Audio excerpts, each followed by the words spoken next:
Y, y buenas noches a todos los que se vayan conectando.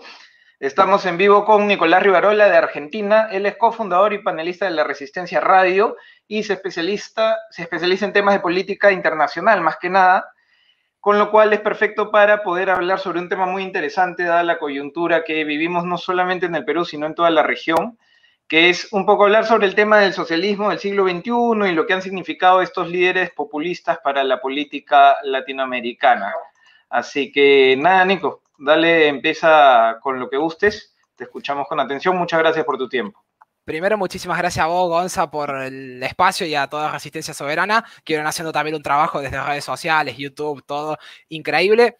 Y me parece, primero y principal, para entender un poco todo este socialismo del siglo XXI latinoamericano, principalmente, lo principal que hay que entender es que cambia el paradigma del mundo en los años 90 con la caída de la Unión Soviética, justamente post caída de la Unión Soviética, cambia, ya que hasta la Guerra Fría teníamos un mundo bipolar denominado justamente entre el sistema capitalista y comunista, luego pasamos a un mundo durante un periodo muy corto de tiempo, un mundo unipolar con el único bastión que era justamente el capitalismo, Estados Unidos, y luego el mundo sufre una transformación, algunos lo denominan después del 2001 de la caída de las Torres Gemelas y demás. Tengo cuidado con las palabras porque conozco los algoritmos de YouTube, por eso no digo la palabra, ¿se entiende? Justamente pasamos a un mundo multipolar en el cual se sigue distribuyendo de una forma parecida entre izquierda-derecha y luego sí pasamos a lo que a mí me gusta denominar y que muchos referentes utilizan ahora, al globalismo versus soberanistas o globalistas versus patriotas. Y en todo este contexto hay que recordar que en Latinoamérica, durante la mayor parte de la Guerra Fría, años 80, 90, 70, hubo diversos golpes de Estado, diversas dictaduras, algunas financiadas por el régimen de Cuba, de Angola, de la Unión Soviética y demás, y otros apoyadas, según muchísimas personas, por Estados Unidos, con el Plan Cóndor y demás. Todo esto nos lleva a los años 2000, con una juventud justamente y algunas crisis en determinados países, el caso de Argentina muy textual, la crisis del 2001, que es donde vivo justamente, en los cuales surgen distintos referentes políticos de principalmente una izquierda, pero una izquierda no tan revolucionaria como la que se mostraba en los años 80, en los 70, la cual era combativa, en Colombia con el FARC, por ejemplo, en Argentina con Montoneros, con ERPs y demás cuestiones, sino que es una izquierda la cual se muestra con una cuestión más progre ya desde este momento y empieza a enarbolar la bandera de los derechos humanos.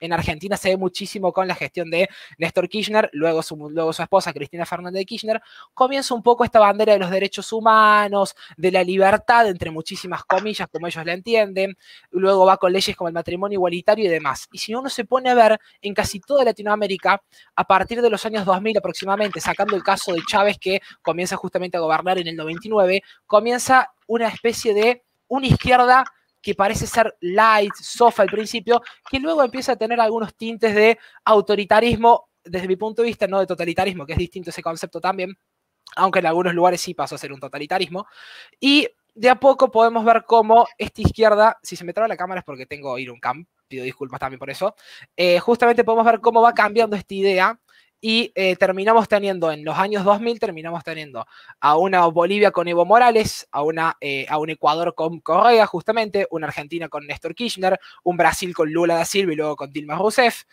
Y luego de todos estos movimientos que suceden en la política, hay presidencias como la de Evo Morales, por ejemplo, que muchísima gente de Bolivia lo quiere porque tiene un resurgimiento económico para muchos con su candidato a presidente justamente el año pasado, que fue Arce, que fue el ministro de Economía en su momento, de todo el resurgir boliviano, como muchos les gusta llamarlo, de toda la economía boliviana que surge. Justamente tiene un periodo internacional muy bueno. El otro caso es de Argentina, para dar otro ejemplo concreto, con el boom de la soja, los crecimientos a tasas Gini y demás cuestiones, pero ya se empieza a ver, por ejemplo, el primer caso es el de Venezuela, en el cual este socialismo tan soft que parecía ser este progresismo, comienza a tener tintes de autoritarismo muy fuerte con las reformas constituyentes, los cambios constitucionales, y empieza toda la cuestión de la censura, principalmente en Bolivia, y aquí también es donde comienza la infiltración cubana claramente en este futuro régimen de Venezuela, por dar un ejemplo concreto. ¿Qué sucede luego? Y si querés después volvemos a esta cuestión para extenderla más, Gonzo, obviamente. ¿Qué sucede luego de todo esto? La gente llega a un punto en el cual se termina hartando de estos gobiernos, caso de Argentina, el gobierno de Cristina Fernández de Kirchner. Chile es un poco distinto, pero también sucedió con el de Bachelet y demás cuestiones, y surge toda esta especie de centro derecha que en su momento parecía ser, en todo el contexto en el que estábamos, parecía ser la ultraderecha, fascista y todas las palabras claramente que se nos puede ocurrir, neoliberales y demás. Y justamente tenemos la victoria de Piñera, la victoria de Macri, también la victoria de Duque, justamente que ahora está teniendo problemas en Colombia, que si querés lo podemos tocar porque se relaciona con todas estas cuestiones que estamos hablando. Y también tenemos el intento de presidente de volver a la democracia de Guaidó, para dar un ejemplo concreto. ¿Qué sucede con todos estos personajes justamente políticos? Terminan siendo todos una centroderecha tibia socialdemócrata que no entendieron que la cuestión no era solamente económica.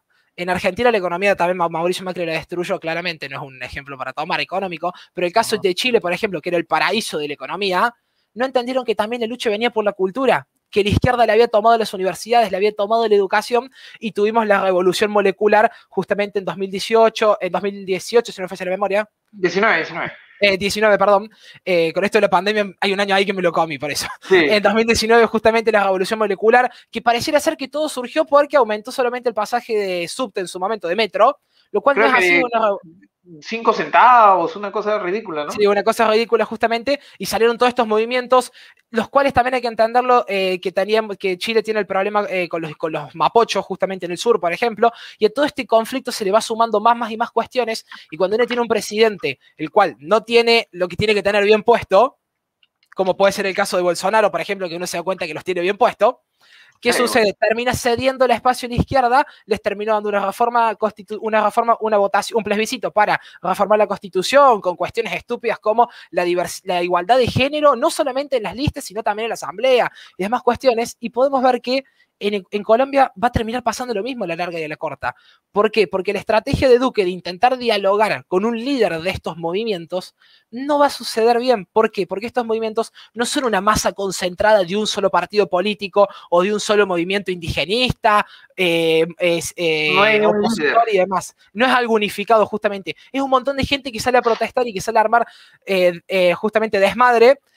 La mayoría claramente apoyado por Silicon Valley, por Hollywood, que tenemos a todos los influencers, a todos los cantantes, hablando sobre la cuestión de Colombia cuando nadie sabe qué verdaderamente es lo que está pasando de fondo, que hay infiltrados venezolanos y cubanos que ya han detenido un montón, armados hasta los dientes para generar destrozos justamente, y hoy en Colombia va a terminar pasando algo parecido a lo que va a suceder en Chile. Si no es un cambio constitucional, va a terminar siendo el regreso de Petro, que Petro va a hacer las mismas medidas que Duque, medidas muy parecidas o hasta peores en suba de impuestos, y la gente no va a decir nada. Y el caso de Perú es algo también muy concreto, de donde sos vos, Gonza, que hasta en noviembre, si no me falla, del 2020, hubo un presidente que duró 15 días, porque la izquierda... No, duró 5 días. 5 días, justamente, porque a la izquierda no le gustó este presidente, salió a manifestarse, a pesar de todas las medidas restrictivas que ellos justamente pregonaban por el COVID y demás cuestiones, y terminamos teniendo luego el cambio de presidente que pusieron el que la izquierda quiso, que tampoco yo lo he visto gobernar mucho. Un progre inoperante como un progre promedio cualquiera. Interesante. El tema de Colombia, vamos a volver sobre eso porque es un tema de actualidad muy picante, obviamente el tema de Perú también, pero me gustaría profundizar una cuestión, porque acá cuando le hablas a la gente, sobre todo a gente, no, en realidad te diría, el promedio de personas no está muy interesada en la política o no lo ha estado, y cuando le hablas de socialismo, en general hay mucha gente que sabe que es un sistema malo, pero lo relacionan únicamente al aspecto económico. Para ellos el socialismo es simplemente un sistema que te destruye la economía y mucha gente no comprende que eso va mucho más allá. Este es un proyecto no solo de destrucción económica, sino de destrucción institucional y de totalización del poder, ¿verdad? Porque eso es a lo que tienden todos estos gobernantes. Obviamente el caso que hemos visto más extremo y donde se disparó todo esto con más radicalismo en su momento fue en Venezuela, pero todo fue una estrategia a largo plazo, es decir, Chávez comenzó tomando las instituciones, siempre con acá decimos el floro, el chamullo, ¿no? El palabreo del pueblo, que es una palabra que Castillo repite cada 4 segundos, pueblo, pueblo, pueblo, buscando legitimar sus acciones dictatoriales basándose en la aprobación del pueblo, y así tomó el Poder Judicial, la Asamblea, etcétera, etcétera, etcétera, y en ese mismo camino fueron Correa, fueron Evo, ¿no? Es decir, a ver, ahí cuéntanos un poco cómo es el tema con la institucionalidad, con la destrucción de democracias, no solamente el tema económico, sino el tema Sí. institucional y democrático, cómo lo atacan esta corriente tan venenosa. Justamente lo que logra entender, que vos expresaba muy bien, es que con el aval del pueblo, por haber ganado unas elecciones, el caso de Chávez, caso de Evo Morales, de Correa, en Argentina también, el intento es justamente con este aval de que el pueblo me apoya, como también se instauraron las dictaduras más sangrientas del mundo, hay que recordar en Europa en los años 30 y pico, para no decir la palabra, por la censura de YouTube. O sea, con este justamente aval y con esta cuestión que sucede, la cuestión política de los 100 días de gracia que se suelen llamar en política, que es que uno puede durante 100 días hacer lo que quiera prácticamente porque está legitimado por el pueblo y no va a sufrir tanto costo político de cara a las próximas elecciones.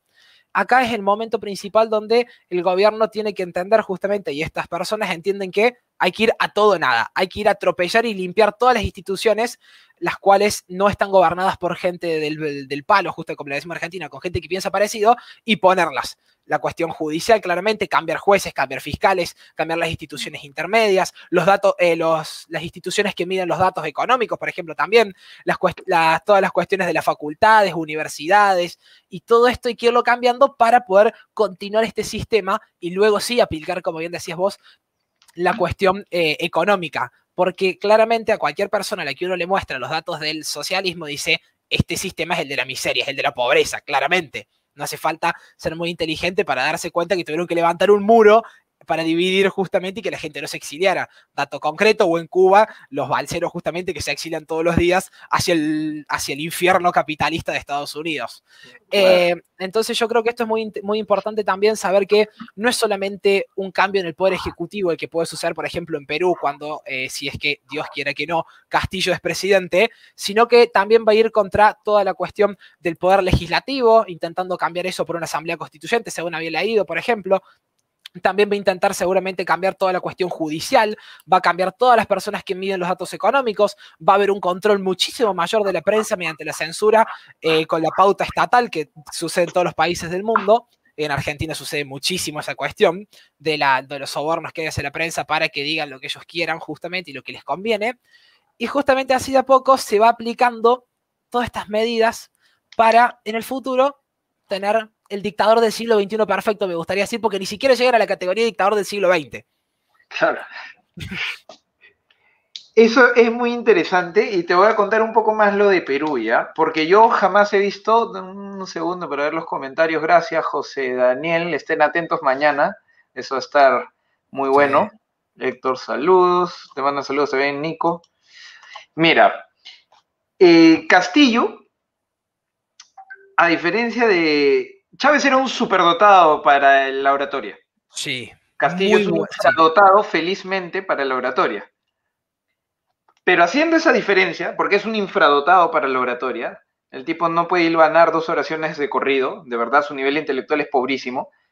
Sin embargo, el populismo que aplica en su discurso es muy parecido, eso de legitimar todo mencionando al pueblo cada 4 segundos, y es un populismo realmente pornográfico. Yo tengo 32 años y en mi vida había visto un populismo tan obsceno, ¿no? Y no solamente es eso que tú dices, no lo han ocultado durante la campaña. Ahora, recién ahora que está en segunda vuelta, le está bajando un cambio al tema para verse un poquito más moderado, pero durante toda la campaña el tipo ha dicho expresamente, él y el digamos, el poder detrás de las sombras, que se llama Vladimir Cerrón, que viene a ser como el Diosdado Cabello de Maduro, una cosa así, ¿no? La Cristina de Alberto. Este señor se llama Vladimir Cerrón. Estos tipos, los dos, han dicho que el poder es para llegar y quedarse en el poder y uno tiene que arañar hasta el último rasguño para quedarse en el poder. Lo han dicho literalmente. Han dicho que si quieren tumbar el Tribunal Constitucional, así, literalmente, el Tribunal Constitucional hay que desactivarlo. Hay que desactivar la Defensoría del Pueblo. Hay que desactivar la Superintendencia de Transportes. Hay que desactivar todo. Si el Congreso no le aprueba su alianza de su Asamblea Constituyente, lo disuelven. Todo eso, de la manera más desvergonzada y desembosada, lo han anunciado públicamente, en plazas, en reportajes. Entonces, obviamente que te genera terror, porque estos tipos Me hace acordar ese fragmento del manifiesto que dice los comunistas no tienen por qué ocultar sus verdaderas intenciones. Los comunistas perfectos, ¿no? Durante toda la campaña dijeron sin la menor vergüenza todas estas barbaridades. Qué bueno fuese que respondiesen, pues, ¿no? A un plan de reducción del Estado para poder optimizar los recursos, bajar los impuestos. Bueno, fuera. No, simplemente lo que quieren hacer es destruir todas las instituciones para moldarlas a su gusto. Y eso es preocupante porque va en línea perfectamente con todo lo que dices y recién que los están criticando y que tienen todos los faroles encima es que le están bajando un poquito el discurso, un poquito, ni siquiera mucho. ¿Va? Sigue siendo un discurso muy salvaje en ese sentido, muy salvaje en ese sentido. Lo de Colombia, ¿tú sí. ¿Cómo ves el futuro inmediato? ¿Qué solución le ves a esto? Y para no extenderme mucho, porque el tema de la revolución molecular al que hacías referencia, es una forma de negociación muy perversa, porque un bando no tiene la obligación ni la necesidad de ceder ni un milímetro, porque no tiene una cara, mientras que el otro bando tienes a Duque, en el bando de acá Duque no tiene con quién negociar, como Exacto. le pasó a Piñera, ¿no? Entonces, ¿qué futuro ves con eso? ¿Qué se puede avecinar para Colombia? También sucedió la revolución molecular de alguna forma, entendiéndola con el movimiento Black Lives Matter en Estados Unidos. Dato concreto también para que no vean que es algo del tercer mundo nomás, es algo que está en todo el mundo ya sucediendo. Yo creo que la situación de Colombia está muy compleja porque se han tomado acciones drásticas de ambos lados, también hay que decirlo. Entonces, yo creo que la solución, lamentablemente, que va a terminar Duque, va a tener que seguir manteniendo su postura dura de combatir a los subversivos, porque estos no son ciudadanos de bien manifestándose. Y es algo que me hago cargo sin ningún problema. No son ciudadanos de bien. Un ciudadano de bien que quiere a su país de verdad, que es un patriota, va a salir a manifestarse pacíficamente, pero no va a salir a destrozar todos los bienes públicos y bienes privados sabiendo que le está haciendo mal a un país. Y te lo digo en un país de Argentina, el cual cada día está más cerca de un conflicto de ese estilo, en el cual la gente quiere salir a prender fuego todo, porque la economía, la cultura y la política no dan más. Pero hay un límite el cual la gente de bien lo entiende. Y también yo creo que es algo muy perverso lo que hemos visto, que ya se ha difundido por casi todos lados, la cantidad de detenidos venezolanos que ha habido en estas protestas, de gente cubana también que ha habido, en los cuales hoy veía un video, por ejemplo, de un venezolano que detuvo a la policía de Duque, que tenía la mochila llena de pistolas y de molotovs y demás cuestiones. Si ese es el pueblo manifestándose pacíficamente, no sé qué pensar ya, sinceramente. Claramente, acá también ya hay un video, el cual es muy llamativo entre muchísimas comillas, claramente lo digo, en el que Diosdado Cabello, la segunda cabeza de Maduro, el líder verdaderamente del régimen, dijo hace un par de semanas, creo que 2 semanas aproximadamente, dijo: a Colombia no lo vamos a combatir en territorio venezolano. Colombia las va a pagar por haber estado con Estados Unidos y una serie de palabras más que dice ahí, que hay algunas que no podemos repetir claramente. Colombia va a sufrir y va a sufrir nuestro ataque desde adentro de la misma Colombia.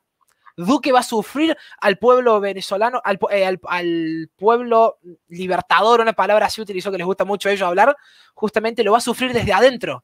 Desde adentro mismo van a sentir al pueblo levantarse contra el gobierno. Y es algo que está sucediendo ahora. Y las casualidades en la política y en la política internacional no existen, claramente. Por supuesto que no. Y ya que hablas de eso, vamos, mira, ¿qué tal con esto? No sé si lo leen bien en la pantalla, pero este tweet es del Escobar venezolano Diosdado Cabello. Sí. Del 4 de mayo, hace un par de días, ¿no? Hermanos y hermanas, recuerdan que a las 8 p.m. estaremos viéndonos y escuchándonos en su programa Con el Mazo Dando. Rumbo a los 200 años de Carabobo, Bolívar y su fuerza libertaria se sienten en América. Una brisa fresca de paz, libertad, soberanía e independencia. Nosotros venceremos. Y por ahí habla también de la brisa bolivariana en algún tuit por ahí. Lo mismo que pasó en Chile, ¿no? Sí. Ya no tienen vergüenza estos señores prácticamente. No les queda, se les agotó.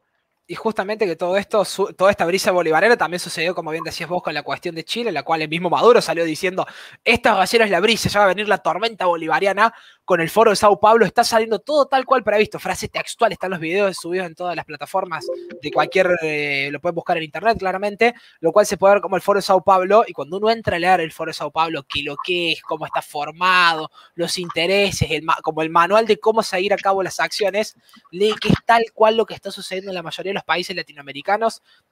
tanto como sucedió en Venezuela en su momento, ahora como está sucediendo de esta manera distinta en este siglo XXI y en estos años justamente en Chile, en Colombia, y no tengo duda alguna que en Argentina hubiera pasado lo mismo si el gobierno no hubiera sido el de Alberto Fernández, tiró hacia la izquierda claramente con este kirchnerismo. No hay duda alguna que si hubiera seguido Macri, hubiera ganado otro tipo de partido político, que no fuera el de izquierda kirchnerista, aliado al Foro de Sao Paulo, aliado con Irán, con justamente Cuba y con Maduro, en Argentina hubiera pasado lo mismo.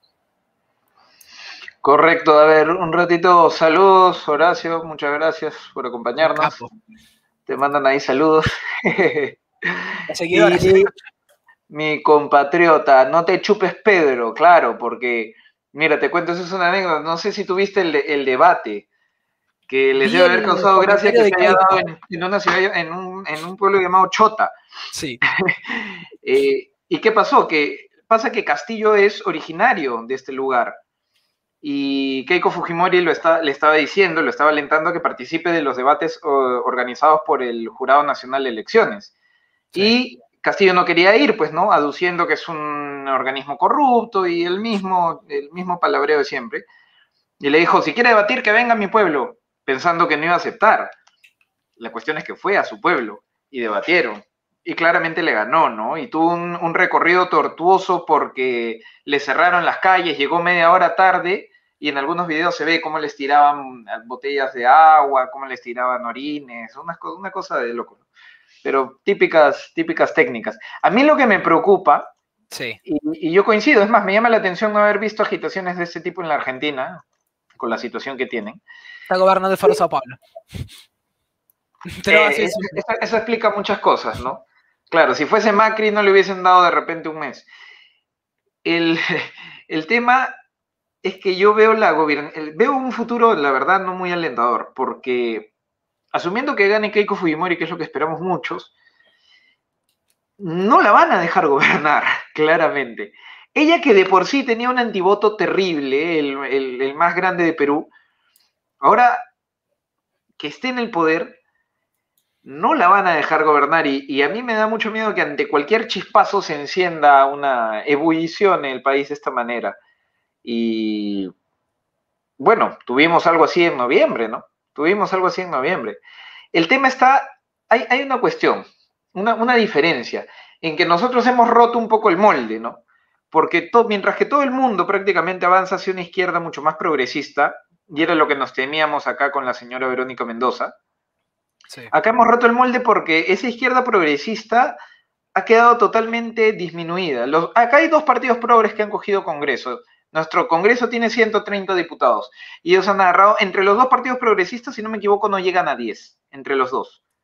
El pueblo peruano les ha demostrado que no importa cuánto los medios bombardeen, porque los dueños de los medios, los productores y los periodistas sí son progresistas, adoctrinados en universidades de cierta tendencia, te hacen pensar que todo el país es progre, pero el Perú es sumamente conservador y por eso nos hemos estrellado con la pared cuando tenemos que la izquierda que está a punto de gobernar no es progresista, sino es todo lo contrario, es antiprogre, es comunismo puro y duro, clásico, tradicional como el de hace 40, 50 años, lo cual es aún más aterrador, ¿no? Una cosa complicada. Y también la otra cuestión, discúlpame si... Sí, no, dile, sigue. Algo que me parece muy interesante también al ver del Perú cuando nosotros lo analizamos justamente en nuestro programa de radio, audiovisual, es que en realidad, si uno agarra los resultados electorales de Keiko Fujimori segundo, López Aliaga tercero, Hernando de Soto cuarto, hasta parece un país de derecha cuando uno agarra eso, porque ve, de las 5 primeras opciones, 3 son de derecha. Nadie se imaginaría en un sentido, en un país común, en la lógica política, diría, acá gana la derecha. Y después uno tiene gente como Hernando Soto, que supuestamente dice ser liberal, libertario, demás cuestiones, demás divisiones, saliendo a decir que Keiko Fujimori no es su principal voto, no sé cuántas cuestiones. A ver, acá es muy sencillo. Y es la misma estrategia que pasó en Ecuador, que pasó en Argentina en 2015, y no recuerdo ahora mismo otro país que no se me viene a la mente ahora, pero en varios países sucede lo mismo. Es o el comunismo, progresismo, la izquierda del siglo XXI, o que no será el mejor, pero es el menos peor. Porque es la misma estrategia que se está llevando a cabo lamentablemente en casi todos los países. El caso de Guillermo Lasso, elecciones de Ecuador, por ejemplo. Es un Se tipo, salvaron por un pelo, ¿no? es un hombre justamente el cual tiene muchísimos rechazos porque fue el ministro de Economía en la gestión de los años 90, 2000, si no me falla la memoria, justamente que estaba relacionado, es banquero, un montón de cuestiones ahí problemáticas, pero la gente votó porque no quería que vuelva Correa. En Argentina, la gente en el 2015 votó a Macri porque no quería que siguiera el kirchnerismo. Y la gente en el Perú, y es un tuit mío que yo puse que muchos me insultaron, puse, tiene que ser un milagro, literalmente, que gane Keiko Fujimori, desde mi punto de vista tiene que ser un milagro para que gane, pero hermanos peruanos, que los una el odio y no el amor. Acá no importa que piensen como Keiko Fujimori o no, desde mi punto de vista, sino que no llegue al poder tan fácilmente, por lo menos. La izquierda está fuerte combatida, como bien mencionabas vos, y esperemos después que Keiko Fujimori en Perú, si llegara a ganar, que Guillermo Lasso, tengan bien puesto lo de ahí abajo para gobernar y poner mano dura y exterminar toda esta lacra comunista que quiere volver en Latinoamérica. Esa, mira, permíteme un segundo. Esa es justamente uno de los eslogans de campaña de Keiko Fujimori desde el comienzo, a mano dura, tratando de recoger un poco lo que fue la imagen de su padre y la lucha contra el genocida movimiento terrorista que tuvimos. Eso que tú hablas de que el Perú es de derechas es muy interesante. Es bastante interesante. Y este resultado se debe para mí a dos cosas, y voy a hablar a título estrictamente personal, es mi opinión. Número uno, al sistema político que tenemos, que es pésimo. Tuvimos 18 partidos políticos participando en la contienda, lo cual de saque te indica que sean cuales sean los que van a pasar a segunda vuelta, es muy poco probable que tengan una gran representatividad al estar tan dividido el menú electoral. Pero bueno, hay países que son bipartidistas, nosotros tenemos 18 partidos políticos. Ese es uno de los factores. El otro factor es lo que tú decías de la idiosincrasia del peruano como persona de derechas. Contrario a lo que muchos peruanos piensan, yo creo que el peruano en promedio sí es de derechas. ¿Por qué? Por lo siguiente, si tú analizas los últimos 20 años, independientemente de que hayan gobernado como socialdemócratas, ya sin ponernos técnicos, ¿cómo los identifica la gente? La gente tiene dos espectros muy grandes, izquierda y derecha, y punto, ¿no? ¿Y cómo los identifican los políticos? De todos los políticos que se identificaban claramente como de izquierda, el único que ganó fue Ollanta Humala en el 2011, y ganó por dos razones, o tres razones, o pocas razones, pero bien concretas. Número uno, porque se quitó el polo rojo y se puso el polo blanco, es decir, se moderó brutalmente su discurso y gobernó finalmente como una centroizquierda, no como una izquierda más radical, que era lo que al comienzo se pintaba cuando salía con el polo rojo. Número uno. Número dos, que participó en segunda vuelta con Keiko Fujimori, la política más odiada del Perú. Y número tres, porque hubo ciertas artimañas. Por ejemplo, no se permitió justamente, no, perdón, no, eso fue ya en la siguiente elección, que no se le permitió participar a los militares. Pero fueron esos dos grandes factores los que hicieron que gane Ollanta. No fue que ganó porque la gente sea de izquierda si le guste eso. Si tú sacas a Ollanta, todo el resto de presidentes en el imaginario popular eran más de derechas, ¿no? Entonces yo sí creo que el peruano promedio es más de derechas, pero el sistema ha estado tan mal manejado que la gente está harta. Y tienes a la prensa, a la farándula, a los blogs, a los influencers bombardeándote con el bendito neoliberalismo, al igual que ustedes, que la gente ya cree que este es un sistema neoliberal y entonces buscan la respuesta contraria. ¿Y quién ha venido a capitalizar eso? Un populista como Castillo. Bueno, eso es un poco para la situación de Perú. Pero ya que tú eres pues internacionalista, Nicolás, cuéntanos un poco las expectativas que tú ves para tu país, Argentina, y de repente un poco para cambiar el matiz, lo que ha pasado en El Salvador, porque es una cosa también bien interesante que ha ocurrido hace poco. Sí, bueno, primero la cuestión argentina. La Argentina lo veo un poco complicado de entender para cualquier persona que no vive en Argentina. Porque hay que entender una cosa, la gran mayoría es peronista.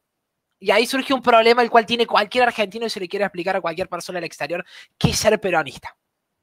Que es algo lo cual no lo van a entender si no lo podés vivir, como dice un político argentino justamente. Si no vivís en Argentina no vas a entender qué es el peronismo.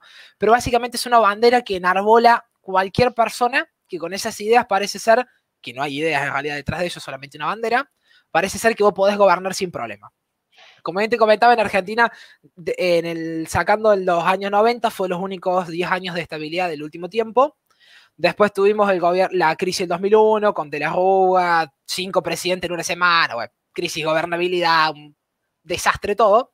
Luego tuvimos la cuestión en el 2003 de Néstor Kirchner, justamente, que gana, como te contaba, con toda esta cuestión de la bandera de los derechos humanos, de los desaparecidos en la última dictadura cívica militar, bla, bla, bla, todas estas cuestiones.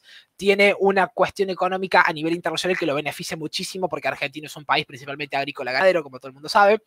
La soja estaba volando en esos momentos, que tiene la suerte siempre, estos gobiernos kirchneristas tienen la suerte que la soja siempre, cuando ellos gobiernan, vuela. Es increíble, hoy la soja está en $600 justamente cotizando en Chicago en el gobierno kirchnerista en año electoral, o sea, está todo para que hagan populismo este año y ganen las elecciones de vuelta. Parece que a las materias primas les gusta el socialismo del siglo XXI, ¿no? Pareciera ser que sí, porque hoy justamente veía los precios de la soja, están volando arriba de $600 y justo en este año electoral, por lo tanto, por más que el campo y que todo el sector productivo de Argentina odia el kirchnerismo por todas las trabas burocráticas, impositivas y todo el odio que le han demostrado, que hasta casi hay una guerra civil por un conflicto, si querés que te lo cuento muy básicamente, por un conflicto de querer subir las retenciones, que son un impuesto que se le pone a todos los productos que se exportan de la Argentina. En el 2008 se quiere poner retenciones móviles, o sea, un impuesto que se vaya moviendo según el precio a nivel internacional de la soja, ¿sí? Entonces acá salió el campo a las calles, casi estuvimos al borde de una guerra civil, con un famoso, hubo empate en el senadores, tuvo que desempatar el vicepresidente oficialista, que desempató a favor del pueblo trabajador del campo, justamente, con su famoso voto no positivo de Julio Cobos en su momento. Una anécdota que, si quieren buscar, hay un documental muy bueno para ver, porque es increíble cómo Argentina estuvo al borde de una guerra civil por una ley, por un impuesto, justamente.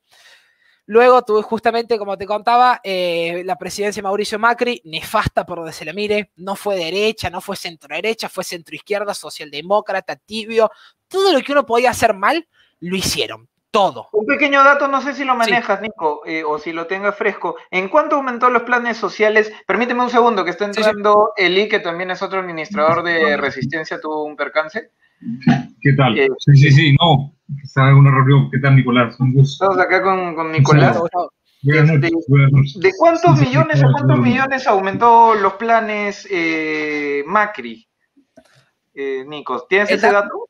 El dato concreto no lo tengo, pero el dato más fidedigno que se puede tomar es cuando uno entra a ver la cantidad de empleo público que se agregó durante la gestión de Mauricio Macri, y son datos abiertos en el Ministerio de Hacienda y en los distintos documentos, en los cuales se puede ver cómo aumentó el gasto público, no solamente en empleo público, parasitario, con ministerios de género y demás cuestiones que no lo llaman ministerio en ese momento, y todas esas cuestiones progres, y también en subsidios que le daba al pueblo, y con la ministra Stanley, justamente, que se sentaba literalmente a negociar con los piqueteros, que le decimos acá, con la gente que cortaba calles y molestaba justamente a los que querían circular, se sentaba a dialogar y le daba lo que querían. Con tal que le liberaran la calle, lo que vos querés te lo damos.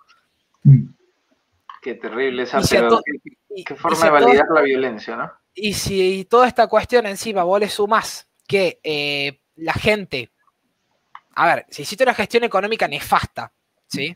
Porque hiciste un montón de cosas mal económicamente hablando, porque devaluaste, liberaste el dólar de una manera mal, porque no lo liberaste bien.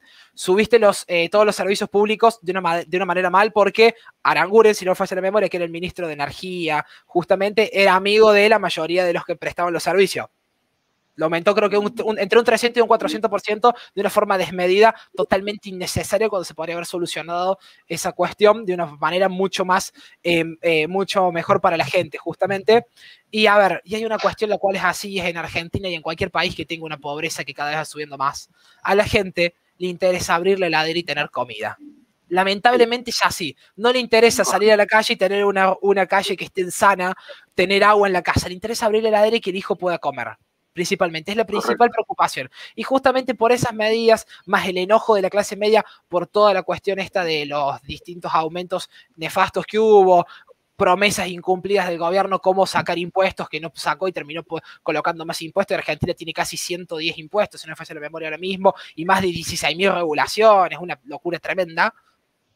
Justamente fue como en el 2019, con una fórmula que parecía ser mucho más pacífica en el sentido de izquierda, por así decirlo, con un Alberto Fernández como unidor, como el que iba justamente a lograr unir a todo el peronismo, unir a toda la gente trabajadora, pero con alguien que era manejado de atrás claramente, que era Cristina Fernández de Kirchner. Y cuando uno empezaba a ver la lista de diputados y senadores, uno veía que era toda la vieja camada kirchnerista del 2000 hasta el 2015, pero la mayoría de la gente, ¿qué pasa? Fue y votó a Alberto Fernández por simplemente odio a Mauricio Macri. Y es la misma estrategia que quiere hacer ahora la oposición, que sería Patricia Bullrich, Horacio Rodríguez Larreta y Mauricio Macri, quieren hacer lo mismo justamente de cara al 2023, justamente, para que ganarle a Alberto Fernández, y Argentina parece que está en un bucle infinito de la famosa grieta, que lamentablemente la gente no entiende que la grieta no es entre kirchneristas y macristas, sino que la grieta es entre la gente laburante que sale todos los días a trabajar, el empresario, el emprendedor, el laburante, y toda la casta política nefasta que le destruye la economía y le destruye la vida matándolo a impuestos. Y con toda la cuestión progresista, obviamente, de atrás. De acuerdo. Vamos a leer un ratito comentarios y de ahí seguimos conversando. No sé si aquí tenga... Héctor pregunta si es que el peronismo, digamos, es el aprismo argentino. Yo diría que no, al menos el aprismo actual está más tirado a la derecha.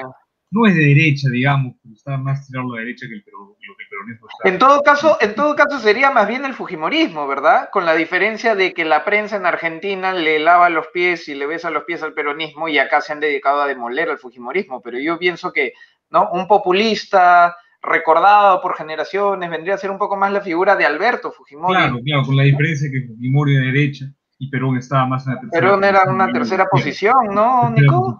Perón fue lo que le convino ser en su momento. Perón en un momento fue fascista. Sí, puede ir de izquierda a derecha. En otro momento fue, al principio hasta parecía ser para mucha gente fascista, hasta en algún punto de derecha. Claro. Luego, en su tercer gobierno, y con Cámpora anteriormente, fue gobierno de ultraizquierda. Tuvo que mandar a masacrar a los propios militantes de él porque se estaban peleando la vieja camada peronista de su momento con toda la juventud nueva que había adoctrinado en los colegios, que había salido de ultraizquierda, con la AAA, que era la Alianza Argentina Anticomunista, por ejemplo, que el mismo Perón la creó con López Rega y mandó a fusilar y masacrar justamente a todos estos jóvenes idealistas que él mismo había creado, por dar un ejemplo. Y es loco, ¿no? Porque también estaban en contra de todas las causas que los peronistas de ahora reivindican, o por lo menos de algunas, hasta donde tengo entendido. Acá un comentario de Héctor: el sur sí, el sur peruano, las regiones del sur peruano sí se han caracterizado desde siempre por tener una mentalidad bastante pegada al socialismo, eso sí es verdad, pero en mi opinión el resto de Perú no. Acá me dice, Fujimori era más de centro, sí, estrictamente hablando sí, pero como le decía Nicolás, vamos un poco más a lo que la gente percibe, ¿no? Porque la gente no es tan técnica en política para ponerse, no, que socialdemócrata, derecha e izquierda, ellos lo entienden así, la gente lo entiende así. Depende de cuál es la dicotomía. Para mí sí la derecha, debo decir. Porque, digamos, para mí la dicotomía, al menos como la conocemos aquí, es más autoritarismo, conservadurismo, y por el otro lado progresismo, digamos. El término, o sea, digamos, acá el liberalismo no se conoce si lo queremos poner a la derecha. Entonces, nunca se aplicó un liberalismo, por ende la derecha como tal no existe. Lo que está más a la derecha es, ¿qué será? El socioliberalismo. O sea, que hay que entenderlo así, digamos. No podemos, digamos, interpretar de que el binarquismo o el liberalismo es la derecha, si es que nunca ha existido como tal. Así que, digamos, yo diría que Fujimori es de derecha. La dicotomía de la gente son más simples, pues. No sofistican tanto el análisis. Creo que no podemos extendernos a pensar un ideal, menos, pues, en fin, cuasi utopías, ¿no? Y dime, de acuerdo. Y dime, Nico, ¿tú lo ves para las próximas elecciones? Obviamente, el kirchnerismo no creo que tenga grandes chances. Pero ¿cuál va a ser la respuesta? Bueno, ¿cuál va a ser la respuesta para la gente? ¿Tú qué crees? ¿Que será nuevamente el macrismo tratando de renovarse o será por ahí un Gómez Centurión? ¿Por dónde crees más que va a ir la oposición a Fernández? Primero, como te comentaba justamente antes del vivo, creo que era que estábamos hablando un rato, en Argentina hay elecciones este año, elecciones legislativas, que se renueva la mitad de la Cámara de Diputados y la mitad de la Cámara de Senadores. Yo creo que va a existir un poco de menos grieta pero al kirchnerismo le va a seguir yendo bien en los lugares donde le interesa, que es provincia de Buenos Aires, justamente, que es donde vive la mitad del país, literalmente, y donde la pobreza llega al 60%, dato concreto del mes de abril. Y al kirchnerismo le interesa salir bien ahí porque con esos números y si mantiene algunos feudos, como le solemos decir en Argentina, del norte, como puede ser el caso de Formosa, que creo que la noticia llegó a casi todo el mundo, de los centros los centros COVID, que prácticamente eran centros de concentración. Sí. Justamente, más otros feudos que no se conocen tanto como puede ser Santiago del Estero y demás, el kirchnerismo lograría casi, y Dios quiera que acá me equivoque, pero el kirchnerismo podría lograr tener mayoría absoluta en Cámara de Diputados, lo cual sería algo muy peligroso, y Dios quiera que acá sí me equivoque totalmente, porque yo no creo, podría llegar en algún punto, si el voto se divide mucho, el voto de la oposición, podría tener mayoría en senadores, con lo cual ahí sí se vendrían cambios directamente de constitución, de justicia, muchísimo más agilizado de cómo está la situación ahora. Y de cara al 2023, que es lo que principalmente importa, que es el cambio del Ejecutivo, yo creo que el kirchnerismo va a presentar otra fórmula. Alberto Fernández no va a ser candidato a presidente, de vuelta, porque uno lo ve y literalmente es un hombre el cual está destruido, no solamente políticamente, sino hasta físicamente uno lo ve y está destruido, y alguna gente pone en duda si el estado de salud aguanta para que llegue al 2023 justamente.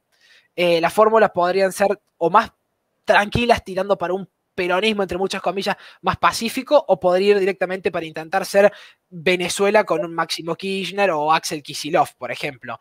Y la oposición, lamentablemente, de cara al 2023, Gómez Centurión, Esper y cualquier otro justamente partido de derecho liberal, no va a lograr ser puede lograrse una tercera posición, pero no va a lograr muchos puntos, lamentablemente. Seguramente, si no se gana en primera vuelta, ganarán en segunda vuelta. Va a ser una elección parecida a la que tienen ahora mismo los peruanos. O el kirchnerismo, o algo que dice ser una centroderecha socialdemócrata que ya fracasó en su momento, pero que la gente la prefiere antes que ir a Venezuela. Que básicamente ese es el discurso que viene pregonando Juntos por el Cambio, que sería el macrismo, para que ustedes comprendan. Es el discurso, o República o Venezuela. Y con ese discurso seguramente va a lograr polarizar Argentina, que ya es un país el cual históricamente viene polarizado por la cuestión de peronismo contra radicalismo. Seguramente sea la decisión final entre o una continuación de un gobierno kirchnerista o justamente un gobierno de la oposición intentando unir a todos los espacios y que salga algo mejor que en 2015. Qué peligroso, porque el hecho de ir a nuevamente estas soluciones de derechas cobardes no hace más que empoderar más a la izquierda. Entonces, por ejemplo, en el caso de Perú, si Keiko Fujimori no hace un buen papel, cuando menos un buen papel, no un papel regular, no un papel promedio, tampoco espero que sea destacable, pero si no hace cuando menos un buen papel, el siguiente gobierno que le toca al Perú es rojo o de izquierda, como le decimos acá, claramente. Porque además a Keiko le va a pasar lo que le ha pasado a líderes de derecha, que es la demolición mediática, ¿no? Seguramente que le va a pasar, y desde el día 1 muy probablemente. Quería responder a Héctor el comentario en el que me citó. Sí, no, para mí tampoco lo predominante es lo económico en cuanto a definir qué es izquierda y qué es derecha, ¿no? Para mí lo social es lo que predomina y de ahí partimos a lo económico. O sea, para mí la dicotomía de izquierda y derecha, esa es mi opinión, podrán discrepar, es izquierda progresismo y derecha conservadurismo, y de ahí partimos a un modelo económico. O sea, no es primero lo económico, sino primero lo social, bajo mi punto de vista. Así que ahí creo que estamos de acuerdo. Sí, claro, Duque es derecha cobarde. Ni siquiera es derecha. Es una falsa derecha. O sea, subir impuestos en estas épocas te hace un centrista, lo mucho, ¿no? Y ¿sabes qué? Ya que lo mencionabas, Nico, porque entre tantos videos, porque ahora tú sabes que se informa mucho mejor por redes sociales que por la televisión, que es una basura. Sí. Y entre uno de los tantos videos que pude, valga la redundancia, ver, uno de los pedidos que hacían era iniciar o retomar, no sé si las llegaron a tener, negociaciones de paz con el ELN. O sea, eso es lo que quieren, pues, ¿no? Que es el Ejército de Liberación de allá de Colombia. Finalmente todo termina yendo siempre a las mismas tonterías. ¿Tú cómo ves el futuro ya no solo de Argentina, sino de Colombia y de la región? Porque si cae Perú, Colombia muy probablemente caiga después de todo esto. Primero Colombia, de hecho, ¿eh? Creo que Colombia está Perú tiene salvación. O sea, Colombia ya está, no está al filo, ya se cayó. lamentablemente. ¿Qué futuro le ves a la región? O sea, Sí. ¿y cómo puede explotar esto? Porque ya imaginémonos que caiga Colombia, que caiga Chile, se va a agudizar la situación, es probable que el tema de la crisis migratoria empeore aún más, va a quedar algún bastión, no sé, Paraguay, alguien en Sudamérica que pueda realmente resistir a largo plazo. ¿Cómo ves esta situación? Sí, justamente, mira, yo viendo la situación latinoamericana la veo muy peligrosa y muy compleja, entendiendo que Venezuela va a salir gobernada por la izquierda, Colombia ya cayó, Chile ya cayó con la reforma constitucional y toda la tibieza de Piñera, Perú, Dios quiera que no caiga, pero yo lamentablemente creo que va a ganar Castillo. Discúlpeme que les tire así la mala onda, pero Es yo posible, no hay lamentablemente problema, ¿no? Ya tenemos creo que va a claro ganar Castillo. lamentablemente por lo que no. Sí, bueno. Después, en Bolivia volvió justamente Evo Morales prácticamente a gobernar. En Ecuador espero que no le hagan una revolución molecular como la de Colombia, como la de Chile, justamente para sacar a Guillermo Lasso, por lo cual desde mi punto de vista tendría que apostar a ser un gobierno de derecha fuerte y aliarse con, por lo menos lo que yo entiendo, el principal bastión de la derecha patriota que queda en América Latina, que es Bolsonaro. Porque también hay que recordar que en Paraguay hubo un intento de esta revolución mediante la cuestión del mal manejo de la pandemia. Justamente que nosotros lo tratamos en la resistencia, en lo cual nombramos todas estas cuestiones, que salió una masa de justamente revolucionarios del siglo XXI, como me gusta denominarlos, porque no llegan ni siquiera a ser los revolucionarios de los siglos XX, que por lo menos tenían lo de ahí abajo bien puesto para salir con una ametralladora y defender las ideas con la vida, por lo menos. Justamente salieron a intentar pedir la renuncia del presidente Benítez, si no falla la memoria, justamente de Paraguay, y Paraguay claramente no es un país el cual esté cruzado para la izquierda, sino está más para la centro-derecha, no hubo ningún problema. Luego la cuestión de Uruguay es otra cuestión que me preocupa muchísimo, porque veo un gobierno de la Cal Pou que económicamente está bien, pero que social y culturalmente difiero mucho en muchas cuestiones, valga la redundancia, porque se ha ido un poco a la cuestión progresista, que también la entiendo en algún punto, porque tiene que lograr mantener su legitimidad y su gobernabilidad en un Uruguay, el cual es un país muy progre de la región, desde mi punto de vista el más progre de la región, con cuestiones como aborto, legalización de drogas y demás cuestiones, es un país en el cual culturalmente está muy tirado a la izquierda, por lo tanto no podemos pedir un gobierno como el de Bolsonaro, claramente. Y yo en Argentina, a pesar de lo que mucha gente te puede decir, yo veo en Argentina, de acá, te aclaro, 30, 40 años, yo veo que hay un futuro en Argentina mucho más centrado que en los otros países. ¿Por qué? Muy, muy breve lo hago. Porque en Argentina uno cuando ve las encuestas y cuando habla con los jóvenes, principalmente sub 25, sub 20, el joven sub 25, sub 20 es de derecha o es liberal. No es de izquierda, que es lo importante acá. Sí. Justamente. En cambio, yo veo Chile y los que salieron a manifestarse era toda la juventud. Veo en Colombia todo lo que salió a manifestarse fue la juventud. Y a mí eso me preocupa. A mí me preocupa que sea la juventud justamente los que salgan a manifestarse. En cambio, en Argentina, cuando uno ve los segmentos de votos también, por ejemplo, entre los diferentes candidatos, uno cuando agarra, si hoy solamente votara la gente menor de 30 años en Argentina, para el dato concreto, ahora mismo estaría gobernando una alianza de derecha liberal, por ejemplo. Interesante, ¿ah? Está bien. Eso es verdad, la juventud es muy importante. De acá a 20 años, como tú dices, va a definir las cosas. Fue el punto, me parece, o no. No sé qué habías mencionado que se podía conectar a nuestra realidad, se me fue la idea. Hoy estaba en algún comentario. Que era sobre si es que habías, en fin. No, sí, sobre la gobernabilidad, eso es muy importante. Sí. Yo creo que acá, y es natural, que haya muchos puristas del lado de Fujimori que digan, no, la señora Fujimori no puede firmar una hoja de ruta, no puede ceder 1 milímetro. No diría a la izquierda, pero digamos a la derecha un poquito progre, vamos a llamarla de esa forma, porque no, tiene que ser 100% conservador. Yo creo que no funciona así, porque apenas el 7% del electorado ha votado por la señora Fujimori, o sea que de ninguna manera va a buscar consenso si es que no se puede, si es que no cede su voto. Entonces, aquí, lamentablemente, de ganar ella, no vamos a tener un gobierno, digamos, de derecha, conservadora, como a mí nos gustaría. No, va a tener que ceder un poco al centro. Desafortunadamente para muchos, pero es así. Aquí se gobierna de esa forma. Donde el 93% no ha votado por ella. Así que complicado. El tema de la gobernabilidad va a tener que ser así. Y pues yo por eso propuse hoy, y seguramente fue muy polémico, que de primer ministro pongan a Cateriano. Cateriano es un conocidísimo antifujimorista, no es un izquierdista, de hecho es un derecha liberal, pero más que liberal, mercantilista. Creo que ahí está está confundiendo un poco los términos, o el señor Iberico, que también es un antifujimorista de toda la vida. Tiene que ser así, no sé qué opinarán en los comentarios nuestros seguidores peruanos. Sí, entiendo tu postura. Es decir, ¿cómo es? El palo y la zanahoria, ¿no? Un poco, bueno, en la política hay que tener hay que tener muñeca, porque No sé, si no se la van a comer. si no es complicado. Se la van a comer en una semana. Aprovechando que estás acá, Nico, que tú dominas estos temas, para cambiar un poco, nos vamos a otro hemisferio. Comenta acá para la gente que nos está haciendo un poco lo de España. ¿Cómo ves tú la situación allá? Y para la gente que no sepa cómo funciona el sistema político español, ¿por qué es tan importante ganar Madrid? Justamente el sistema político español, primero y principal, funciona por el sistema de escaños que uno tiene que lograr para mantener justamente al primer ministro, presidente, como le quieran denominar, tiene que lograr el apoyo de la mitad de la Cámara justamente y uno más, claramente, la mitad más uno.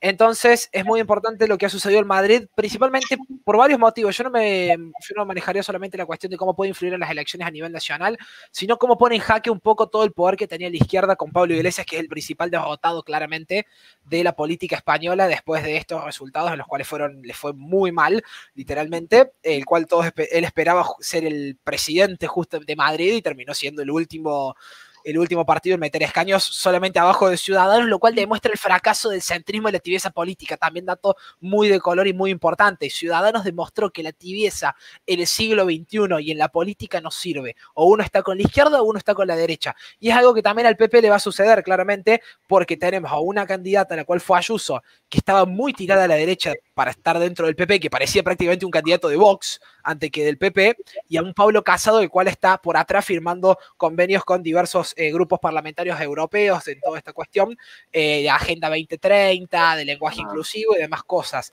Por lo tanto, yo creo que a nivel nacional modifica la cuestión, pero tampoco no tanto las elecciones y los resultados buenos del PP, porque muchísimos votantes de Ayuso yo creo que no votarían a un Pablo Casado. Y es lo que yo hablaba con muchos amigos que tengo ahí en España y me decían, la gente en Madrid votó a Ayuso, no votó al PP, no votó a Casados. La gente votó lo que propuso Ayuso justamente y hoy se pudo ver cómo 2 días después de las elecciones, si me falla la memoria, justamente ya estaban los primeros convenios con Vox para reducir parte de los ministerios y liberar un poco las restricciones por el tema del COVID y demás cuestiones, los cuales se empieza a demostrar que Ayuso no va a tener ningún problema por ahora, siempre y cuando no tenga presiones, obviamente, del presidente del PP de Casado, no va a tener problema en negociar con Vox medidas e ir en concordancia para llevar a Madrid un poco más de derecha, claramente, y ojalá esto influya en muchísima gente del PP que termina dándose cuenta que la solución es muy sencillo. Esto no es tibieza. O el PP y Pablo Casado principalmente está con la izquierda ayudando a Sánchez a que siga gobernando, o está con la derecha, con el sentido común, con el patriotismo justamente de Vox. No hay punto intermedio acá. Interesante. Bien interesante. Pero, ¿tú crees que llegue realmente a tener posibilidades a nivel nacional Vox? ¿Qué tan factible ves? ¿Lo ves? Sí. Si no me falla la memoria, Vox fue el tercer grupo parlamentario, si no me falla la memoria, con 50 y pico, 60 escaños. No recuerdo el dato exacto ahora porque preparé todo Latinoamérica, pero creo que eran aproximadamente 60. Yo creo que con esos números Vox ya tiene muchísima presión, ya hemos visto lo que ha logrado y yo veo a corto plazo, me animaría a decir, un gobierno de coalición entre la centroderecha y derecha de España y también me sorprende un poco y creo que hay que ver muy bien cómo se termina organizando la izquierda. Porque esta gente no es estúpida y ya lo hemos comprobado en todos los países del mundo. La izquierda hoy en día y políticamente es muy inteligente. Por lo tanto, a pesar que veamos que está todo fragmentado ahora, que parecía que están todos separados, el PSOE por un lado, Más Madrid por otro, Unidas Podemos por otro, y están todos peleadísimos, esta gente es muy inteligente y cuando llegue el momento de las elecciones van a estar todos unidos uno atrás del otro, por más que el de adelante le haya tirado mierda, como decimos en Argentina, al de atrás. No va a importar eso, van a ser todos aliados políticos con tal de mantener el poder. Y hay que jugar muy inteligente con eso también de cara a las elecciones que pueda llegar a haber a nivel nacional en España. Interesante. Entonces puede haber futuro para España, ojalá. Ojalá, porque hay que descontaminarse de todo ese virus. Mira, así rápido, son 54 minutos que ya vamos. No sé, Eli, si tengas alguna pregunta más, algún tema que tocar, si no de repente para... Nuestros seguidores deberían hacer una pregunta más. Sí, si no de repente para cerrar con el tema un poco del Salvador, Nico. Dale. Justamente lo que pasó en El Salvador, un poco hay que entender que el presidente es Nayib Bukele. ¿Y qué sucedió? En su momento, el 28 de febrero, que fueron las elecciones en El Salvador, justamente en el mes de febrero, logró mayoría absoluta en la Asamblea, el Congreso, como le quieran llamar en cada país. Logró tener 64 votos para su lado, justamente, lo cual le dio una mayoría ultra absoluta. ¿Y qué fue lo primero que hizo a los pocos meses de lograr este resultado? Lo primero fue agarrar y decir, acá hay que ver qué es lo que está sucediendo en el tema de la justicia, porque le querían iniciar acciones legales por supuestamente mal manejo de la pandemia. Es algo muy subjetivo eso, que en cada país va a ser un criterio uno y en otro, y entendiendo cómo han usado políticamente la pandemia de todos los lados de la izquierda, claramente hay que tener muchísimo cuidado con eso también. Lo que hizo justamente la Asamblea es pedir la destitución, y los destituyó a los jueces de la Sala de las Constituciones del Tribunal Supremo de Justicia y al fiscal general. ¿Y qué sucedió acá? Una cosa un poco polémica. El tribunal al cual la Asamblea Legislativa destituyó dijo que era inconstitucional que lo destituyeran. Mientras tanto, la Asamblea ya le estaba tomando juramento a los nuevos jueces y nuevos fiscales que iban a ocupar esas salas. Y hay un tuit el cual yo estoy muy de acuerdo que dice Bukele, por más que muchísimo me pueden tratar de extremista, no tengo drama, me tratan de tantas cosas, un adjetivo más no nos va a influir, el cual dice, si ustedes pensaban que yo iba a venir a gobernar para dejar a los jueces de Fidel Castro, los jueces de Chávez y demás, claramente ese no fue mi mensaje en campaña. Mi mensaje en campaña fue venir a hacer reformas de verdad y a extirpar a la izquierda del Salvador, justamente. Estoy parafraseando el tuit, justamente, pero la idea es esa, diciendo, yo no vengo con tibieza y a proponerles algo que después no voy a cumplir. Yo les dije lo que iba a hacer en mi campaña, yo les dije, yo lo voy a cumplir y lo voy a hacer. Buenísimo, y parece que o sea, es decir, para hacer una analogía futbolística, estaría jugando con el balón sobre la raya, al límite, pero dentro de la Constitución todavía, ¿verdad? ¿No? Como que habría estirado la Constitución hasta el final porque todo el proceso fue constitucional, es decir, si la Asamblea es la que tiene las facultades para hacer eso, hizo el voto como corresponde y de acuerdo a voto lo destituyó, está jugando al filo. Hay quienes dicen, no, pero es que está capturando todos los poderes, no hay balances. Bueno, pero ha seguido el camino constitucional dentro de todo, ¿no? Es un terreno un poco nebuloso. ¿Tú lo describirías como este personaje Bukele? ¿Es un populista estilo como Trump? Más como, no sé, como que ¿a qué personaje se asemeja para ti o es único? Yo creo que hay que entenderlo en el contexto de El Salvador y el país, que tampoco tenga una influencia muy importante a nivel mundial, que eso hay que reconocerlo claramente. Es un personaje de una derecha que yo por lo menos no he visto en otro país del mundo todavía. También un poco por el sistema. Trump no podía hacer claramente esas reformas. Bolsonaro lo tiene muy complicado y es más, Bolsonaro el principal problema lo tiene con la cuestión judicial, que lo tienen cercado de todos lados. Pero si la señorita presidenta de Estados Unidos, Kamala Harris, quiere intervenir en El Salvador, es porque algo le molestó. Y si le molestó a Kamala Harris, le molestó al Partido Demócrata y por lo tanto le molestó al Partido Comunista Chino, yo estoy totalmente de acuerdo con lo que está haciendo Nayib Bukele hasta ahora, aclaro. No sé qué puede hacer mañana en una de esas. Mañana sale a masacrar a todos los comunistas y yo, no, pará, tampoco era así. Claro, de acuerdo. Pero yo antes de terminar, no sé por qué no conozco mucho la situación de El Salvador, o sea que estoy hablando también probablemente, pero me recuerda un poco a la situación de Fujimori al inicio de los 90, que también contaba con una, no mayoría al principio, pero sí con una gran popularidad. Cerró el Congreso inconstitucionalmente, eso sí, o sea, lo de Bukele no se parecen tanto a eso, pero, digamos, cuenta con un respaldo único. Popular. Claro, y digamos, eso puede terminar, por lo menos no lo sabemos, pero digamos, tendría que averiguar más sobre eso, pero yo lo primero que dije es, puede ser que Bukele sea una especie de Putin.